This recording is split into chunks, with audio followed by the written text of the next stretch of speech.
Hi, welcome to Life with Lisa Bradshaw. Thanks for joining me today. Say what you will about social media, but it is the way I get a lot of story ideas for the show. And I am Facebook friends with Chelsea Lenker and asked her to be on the show and come and share what she was sharing on her thread. So thanks for being here. Thank you. Thank you for having me. So we've never met, but somehow we became friends on Facebook. I don't really know how that happened, right? Sometimes you just become friends with somebody because you have connections probably in the community. Right. So let's talk a bit about your Stuff-A-Sack program. It's here in the Wenatchee Valley. You founded it, you started it, you saw the need. But let's go way back to when it began. Perfect. So back in 2014, my younger sister Amber was a regular volunteer at Solomon's Porch down on the one-way, and she went in and prepared meals for the kids down there, and one time she invited me to go with her. And so I went in and I was blown away from the get-go by how many kids were not only there who came to eat a meal, but who were starving for attention. And it just really blew my mind that these kids were in Wenatchee. Where did they come from, and so forth. And so, well, and that's the thing, you just said that starving for attention as well as hungry. You know, teenagers would probably just come in and eat and go, right? But they were hanging out. They were staying, trying to stay warm, but also trying to have that connection. Yes, exactly. Yes, and so from this experience was birthed this idea to do something for these teenagers, because as wonderful as outreach programs are during the holidays for kids and for families, the fact of the matter is the teens are often forgotten about and there isn't a lot for them. They reach a certain age of being a teenager and there just seems to be this generalization that they're okay on their own. And so I felt a nudge to do something for them, a collaborated effort just to let them know that their community hadn't forgotten about them during the holidays. Because you think about it, you get a gift for the tree, you know, to take to a child, exactly. A 5-year-old, 6-year-old, 8-year-old, maybe even a 10-year-old. But you're right. There's not that after when they hit those teen years, and it's hard to know what they want or need. Exactly. But there's no reason not to try. Right, and the other thing is that when you're a teenager, a lot of times you don't have control over your circumstances, but you're left to fend for yourself. And so this idea of just loving kids where they were at, of providing them with something as a form of encouragement, not so much the gift, but just the encouragement to let them know they weren't forgotten about during a time of year that is really focused on family and happiness and joy, just felt really natural to me. And so I rallied together the support of my friends, who in turn rallied the support of their friends, and it was wonderful. The first year there were about 85 kids who received stockings. So you started out with stockings. Yes. Mm-hmm. And so the idea was that you stuffed them with what? A combination of fun, practical, and edible snacks. You know, we have to remember that kids that were in the original population at Solomon's Porch, a lot of them were unaccompanied, homeless, high risk. They don't all necessarily have their own place to live. They don't have much space. Their daily belongings may easily be stolen. And so the idea was just to put in smaller items that would bring joy, that would bring happiness, and that would also be practical for the cold weather outside. Earbuds are super trendy and popular with kids in the technology era. Whenever you see a kid, usually they have earbuds or they have them in their pocket, things like that. And in addition to that, hunger is always an obstacle or barrier for kids who don't have a lot. So providing really delicious or tasty snacks, beef jerky, good chocolate, and so forth to go into the stockings. So so you started with the stockings, and how did you go about? That's an undertaking. And you said before we started the show, you said, well, I'm not an expert on this, you know, I'm just me, little old me, you said. And I said, well, those are the people who get things done, I think. I mean, of course, there are there's a lot of movement in this community from people who that's their field and that's what they do. But it's people like you who have the heart for it, because that passion comes through. I'm sure you hit a lot of roadblocks. Well, I'm a big believer in the power of one person, and I'm a big believer in the power of encouragement to change a life. I am a person of faith, and I feel very inspired by that just sharing the love of Christ with kids is really powerful without shoving religion down somebody's throat. You know, you're loving them where you're at. You're saying, I can't solve all your problems, but I see you and I care about you and I don't want you to give up. It's a really simple message, but that's what the heart of this is. And the one thing that I forgot to mention about the stockings from the first year is the card of encouragement, which is a really critical component of Stuff-A-Sackpack, and that is that when somebody volunteers to stuff one of these, whether it's it was a stocking 5 years ago or it's a sack pack in 2018, we strongly encourage them to write a card of encouragement to the teen who will be receiving that sack pack. Obviously, we don't make personal connections. We don't know who that teen is gonna be connected with, but just a simple message saying you matter, you're awesome, don't give up, is really powerful, because the truth of the matter is a lot of these teens don't have any control over their circumstances. Their life is the way that it is right now. And yet they feel guilt and responsibility and feel like shame. Yeah, shame. That's the word I was looking for. Yeah. And so that being said, the first year when we did the Stuff-A-Stocking at Solomon's Porch, half of that was a really nice Christmas dinner, because that's what Solomon's Porch was about food. And so when the kids were going there, it was great. They would eat around each other. There wasn't any shame. The second and third years, the program took a little bit more of a unique turn. For whatever reason, there wasn't as much interest in the teens to go to Solomon's Porch in the second year, and so from the second. You mean the teens weren't as interested right. in going? Yeah, they weren't going like they were in the first year, and so the problem of shame attached to being hungry really started to rear its ugly head in the second year. And as a Sack Pack community, we tried faithfully the second, third, and fourth years to reach those kids by providing them with food, and they just won't come, because sometimes they get bullied if they're hungry, or their friends tease them, or they're just ashamed of their circumstances. And that's how we birthed this Stuff-A-Sackpack in the partnership with the schools in our valley, which has just been, it's exploding. The program is exploding. Let's take a break. This is all good Perfect, stuff. yeah. Let's take a quick break, and when we come back, we'll talk more. I'm talking with Chelsea. I knew I was going to get the Lenker wrong, and I got the Chelsea wrong. And we're talking about Stuff-A-Sackpack, and we'll give you information about how you can help in our community during this season. We'll be back in just a moment.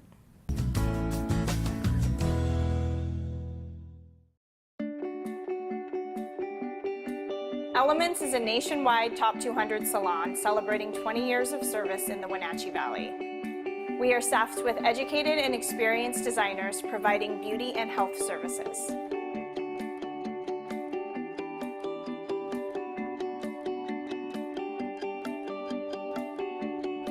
Visit our Facebook page for our store hours and our menu of services.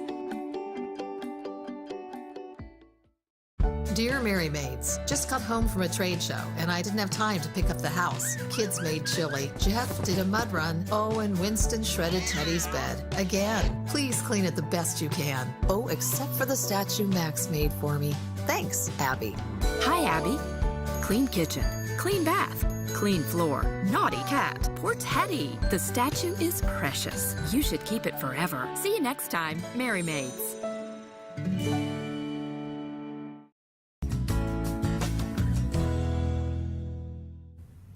Hi, we're back. Thanks for watching Life with Lisa Bradshaw. I'm here with Chelsea Lenker. We're talking about filling the need in this community for the teenagers.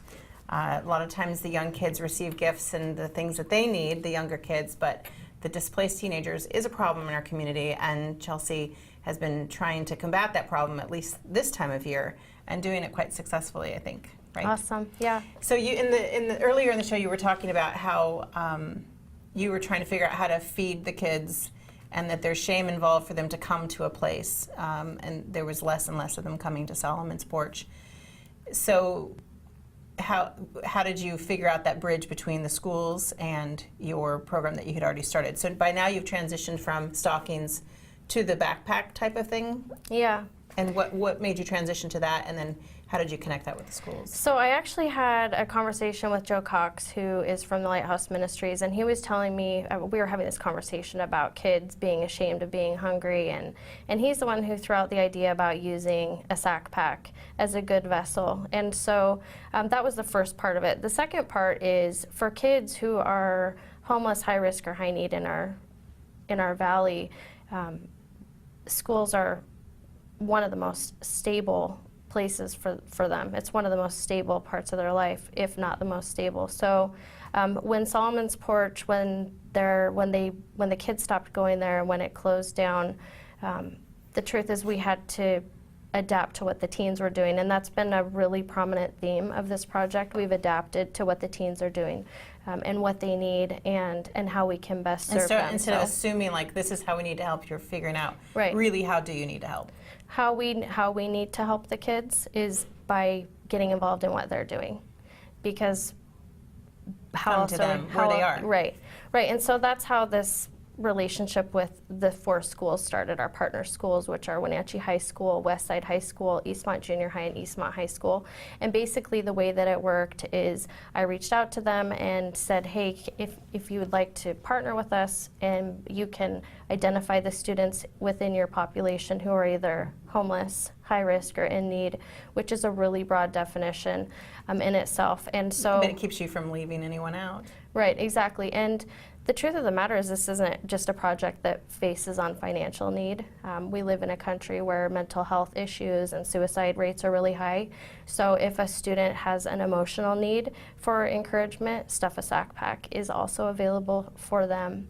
And so we're really exploring that angle this year in 2018. I'll have more details on that next year. But homelessness is a big problem in our valley. Washington State, most recent statistics, Washington State rates 9th in the nation in terms of student homelessness. And so there's a huge need to just reach out to that population based on poverty and students who lack regular fixed housing. And so the way that we identify those kids through Stuff-A-Sackpack and the schools is through McKinney-Vento Act designation. McKinney-Vento is a federal act. It provides a really broad definition of homelessness to give schools the highest opportunity to help students stay in school despite what's going on outside. And so then to piggyback off of what we were talking about earlier, how schools are really, they're a part of a student's life that is often most stable. It's where they can access food, clothing, and shelter. Support. And yes, exactly. So last year in 2017, our first year partnering with the school, 58% of the recipients of Stuff-A-Sackpack actually had that homelessness designation. So we're meeting a huge need from a standpoint of poverty and financial need, socioeconomic. But in addition to that, we're also reaching out to students who may just need a boost of encouragement to be, it's okay to be who you are. You don't have to be ashamed. We love you where you're at. We care about you. The original mission statement from the very beginning still carries over. So do you take, so then they're a bit bigger sack now because you're not dealing with stockings, and it's the same sort of things because their needs haven't changed in terms of things that they can carry around that are easy to carry. They still want the same kind of nice snacks that you're talking about, and also things that teenagers like. Right. So how do you get them to the schools, and how do the kids get them from the schools? Awesome, that's a great question. So the schools identify how many McKinney-Vento sack packs they want, and then how many for boys, how many for girls. We also have embedded in our program sack packs for tomboys, some that are gender neutral, and some that are for emotional encouragement, because what could be more discouraging than being a tomboy, right, and having somebody hand you a pink sack pack full of makeup and so forth. So then do the kids, do they fill out a form or something? No. How do you identify that? We don't. You rely on the schools? It's all through the school. So the schools do that? Right. So there's a double blessing, if you will, involved in this. The schools not only identify the students who they think need the biggest boost because they're working with them every day. We do all the legwork. The volunteers, the generous volunteers in our community sign up. They buy the sack pack, they stuff them, they write the card. We have turn-in dates is what they're called. They're coming up at the end of next week. So on 2 designated... What is that date? It's on Friday, December 7th from 2 2 to 6 p.m. and Saturday, the 8th, from 10 a.m. to 5 p.m. at the Hair Loft Spa at 533 Arondo. So people will come in on those days. They'll turn in their sack packs that are completed with the card. They may bring additional donations of warm clothing items, feminine hygiene products, ready-to-eat snacks. We package everything up for delivery, and then on Monday morning the 10th at 7 a.m. we'll hit the road caravan style and make a stop at each school to drop all the donations, all the sack packs off, and then the school distributes everything to the students that they've chosen. So really, we're not only meeting the need of encouragement, but we're giving the schools an opportunity to further bond with their students. So people who are watching, who are interested in doing this, and I am, so I've done it in another form before, but I don't think I've donated to this organization. And so if I were to do it, I would go get one of the drawstring type of sacks. Right. And I just saw some really great ones at Pybus yesterday. And then I would put things in them that are related to whatever gender I decide to help. Right. And then, but you're saying that some people bring additional donation items that Tiffany, who owns the loft, love her, she will receive those items, and then you'll distribute those to the school as well, or that you just you make extra sacks out of them. Yeah, exactly. So there's a couple different ways that people can get involved outside of stuffing sack packs that all go together, that all get distributed at the same time with the schools. One is through the turn-in dates, bringing those donations of hoodie, sweatshirts, new packages of socks, feminine hygiene products, and so forth. We also have community partners this year. Windermere Real Estate, Wenatchee, Chase Bank, and Joe's Sports Bar and Grill, and the Hair Loft Salon are all community drop-off locations for donations, not for sack packs, just for donations of shelf-stable foods, ready to eat for kids that aren't going to have access to food like they do during school. Joe's Sports Bar and Grill and Joe's Log Cabin on both sides of the river are doing shoe trees this year. The Joe's family believes that a pair of shoes can change a teen's life. And I have to be really honest with you, even as far back as Solomon's Porch to last year, we see kids every year who they're coming to school in hand-me-down shoes. They're coming to school in shoes that don't fit them. They're coming to school in shoes that have holes in them when it's snowing and cold outside. So what they've done is they've asked us to reach out to the schools and ask the kids, hey, what size of shoes would you like? Crazy, right? What style and what color? So the kids got to dream about the kind of shoes that they would like. And so now they have shoe tags at Joe's Sports Bar and Grill and Joe's Log Cabin. Anyone in the community can go in, pick the pair of shoes they want, go shop for them, and then bring them back by next Wednesday. Those are going to supplement our sack packs and all the donations. So this show is taped today, and it will air next Wednesday. Okay. So, but it'll air beginning next week. So we'll have it Monday, it'll air Wednesday and Friday, so it'll give you plenty of time. So if you've seen this, you're going to kind of have to be quick about it because we're going to be in the week that this is happening. So we're talking a week in advance. So let's take a break. We're going to bring your sister, Amber Turner, into the studio and talk with her as well. Perfect. And thanks so much. Thank you. So all kinds of opportunities to help if you're interested. We'll be back in just a moment.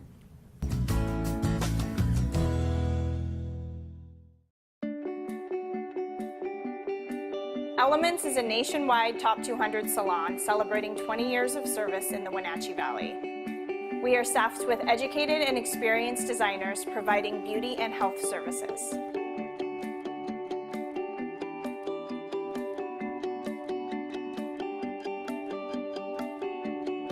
Visit our Facebook page for our store hours and our menu of services. So Pam, how's your mom doing? She's okay. She's struggling. She'd like to stay in her house, and it's getting harder for her to do the daily chores. What kinds of problems is she having? Just basic house cleaning, you know, taking care of her house, yard work, taking care of her medicine. Mm-hmm. It does sound exhausting. It is very exhausting, and I always worry about her. Aging and Adult Care can assist you or your loved one to remain comfortably and safely in their own home. Contact them today to start the conversation.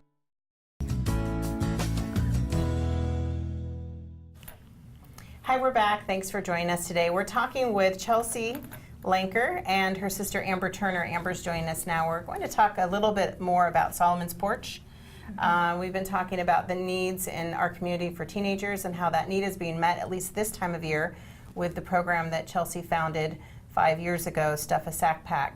We'll give you more information toward the end of the show about how you can help and where you can donate those items. So Solomon's Porch, I did work with them when I did community relations in another position, and they were really filling a need. So somewhere along there, is it that the students stopped or the teenagers stopped showing up, or is that so what happened first? Why did it do? Can you speak to that, or do you even want? So, you know, the attendance really started to drop, and with the attendance dropping, I think, you know, I'm not entirely sure what happened in that, you know, that area. Right. I know that somebody had wanted to buy the building that Solomon's Porch was in, and that it evolved to that, and the building eventually was sold. That was last year. You know, it was my idea, or from what I had heard from somebody, is that they had planned on opening another teen center. That hasn't been done yet. So it's really, really sad because over the 5 years that I had spent time there, we did serve a lot of meals to kids. And it was really nice to connect and to get to know the kids that would come and their story, you know, hear their stories and create relationships. And, you know, so That's not being met. no, that's not being met. And it's a huge thing to tackle, right? To find a place to have provide a place for them to come, and there's liability involved, and there's volunteers involved, and there's all these things that Solomon's Porch did very well for a very long time. So They did. they filled a huge need, and now there's still that need. And so how do you even begin to fill it? Do you guys have any ideas about that? Have you talked with any people who are still thinking about what we can do as a community for the displaced teenagers besides what we're doing at this time of year? I think there are a couple people who are tossing around the idea. There's a lot of groundwork that's involved, a lot of funding that's involved, a lot of liability that's involved in serving teens. The truth of the matter is when you're dealing with teenagers in general, especially when they're unaccompanied, when they're not with either parent, they are one of the most disadvantaged populations out there. You think about a homeless adult, right? If a homeless adult wants to go to check themselves into a shelter or go to the welfare office to get benefits, they can do that for themselves. If we're dealing with a minor and they don't have somebody to speak for them, they don't have access to those same resources. So combination of the laws and the liabilities and getting teenagers to speak to you when they don't have anyone speaking for them is tricky, because a lot of times they don't want to tell you that they are unaccompanied or that they're homeless or that they're couch surfing or that they're getting all their meals from school, because they don't want to be recognized. So finding a creative way to do what Solomon's Porch did in our valley is tricky, and it's possible. And so just through this project of encouragement, just loving the kids where they're at, that's how we're meeting the need the best we can, especially with so. I most definitely want to open up this show to anyone who wants to come and have that dialogue and start a discussion about how that can happen, how that can begin to happen. If there's someone watching who's had an interest or had that conversation with someone else before, then certainly come on this show and let's talk about it some more. Yes. One of the things that really is really unfortunate about Solomon's Porch closing is that there were, while the attendance did drop, there were kids that would go there consistently who wouldn't have a steady meal at home, or you know, they didn't have somewhere to go, whether it be because their parents struggled with drug addiction, or they were working, or they just didn't have positive role models. And that's one of the things, one of the reasons why I think it would be really awesome to have something like Solomon's Porch again, because those kids are forgotten. Yes. And you know, I don't know what they're doing for meals. I don't know who they're talking to about their problems, and or who they can turn to. And they don't have each other. Because they don't have that place to meet. Shelter, right? Yeah, no. Well, let's talk with the Stuff-A-Sackpack. I'm just going to reiterate how this works. So you would get a cinch type sack, and you'd add the items that you talked about. So things that teenagers like, earbuds, you know, whatever it is that, you know, you think small items that can't be, that, you know, keep in mind that they're carrying this around, and also items that wouldn't be stolen. So if you're going to get headphones, don't get the big ones, just get the earbuds, because they have to carry these things around. Some healthy snacks and also some fun snacks. Get the nice rich chocolate, you know, things like that Beef that jerky. they don't get. Yeah. And then drop them off on this Friday at the Hair Loft. And also think about if you're doing a boy sack, girl sack, neutral sack, tomboy sack, you said. Feminine products are, for obviously if you're doing a girl's sack. And drop them off to Tiffany, the hair loft. Tiffany owns the hair loft there. She's been doing this for how long? This is her fourth year being the turn-in host location. That's a big responsibility. Yeah, and it's at the spa this year, the bigger building next to the salon, because we outgrew the salon. Oh, that's good. Yeah, that's it's a good good problem thing. to have. So what's the address there? 533 Arrondo. 533 Arrondo. So by this Friday, drop off your items because you'll start assembling them for the students. Then they'll go to Wenatchee High School, Eastmont High School, Eastmont Middle School, and West Side Eastmont Junior High. Eastmont Junior High and West Side, Yes. right? And then those sacks will be matched to the students who need them because the school has gone through the process of making sure that there's a fit for each kid. Yes. 300 sacks you're looking for this year. And this year, 68% of our requests are for kids who are categorically homeless in those 4 schools. You can do your part.